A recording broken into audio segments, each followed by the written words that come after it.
இன்னைக்கு எங்க மிஸ் எல்லாரும் ஒற்றுமையா இருக்கணும்னு சொல்லியிருக்காங்க பாட்டி.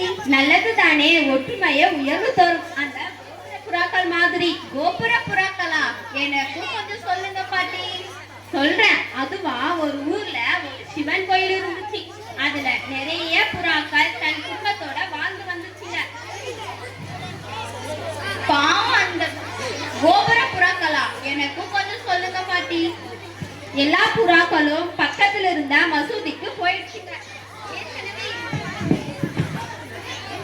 ஏற்கனவே இருந்த புறாக்களோடு இவங்களும் சந்தோஷமா வாழ்ந்து வந்தாங்க.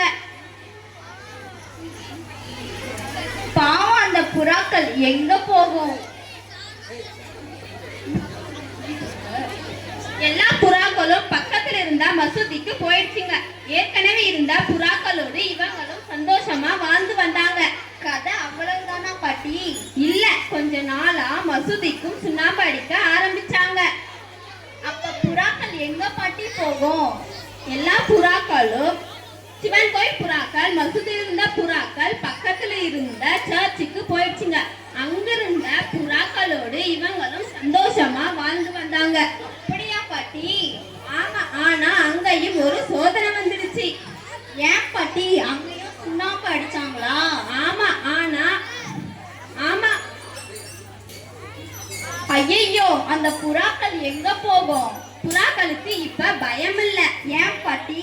ஏன்னா சிவன் கோயில வேலை முடிஞ்சிருச்சு. சிவன் கோயில் புறாக்கள், மசூதியில் இருந்த புறாக்கள், சர்ச்சில் இருந்த புறாக்கள் மூன்றும் சேர்ந்து சிவன் கோயிலுக்கே குடியிருச்சுங்க. புறாக்களுக்குள்ள எவ்வளவு ஒற்றுமை இல்ல பாட்டி. ஆனா மனிதர்கள் மட்டும் ஏன் பாட்டி அப்பப்ப அடிச்சுக்கிறாங்க?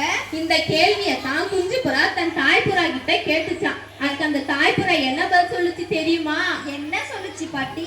என்ன சொல்லுச்சுன்னா, நாம் ஒற்றுமையா இருக்கிறதுனால கோபுரத்துக்கு மேல இருக்கோம், அவங்க அடிச்சுக்கிறதுனால கோபுரத்துக்கு கீழே இருக்காங்கன்னு சொல்லுச்சான். ஆமா பாட்டி, நாடு நல்லா இருக்கணும்னா ஏற்றத்தாழ்வு இல்லாத சமுதாயம் அமைய வேண்டும். ஒற்றுமையே பலம்.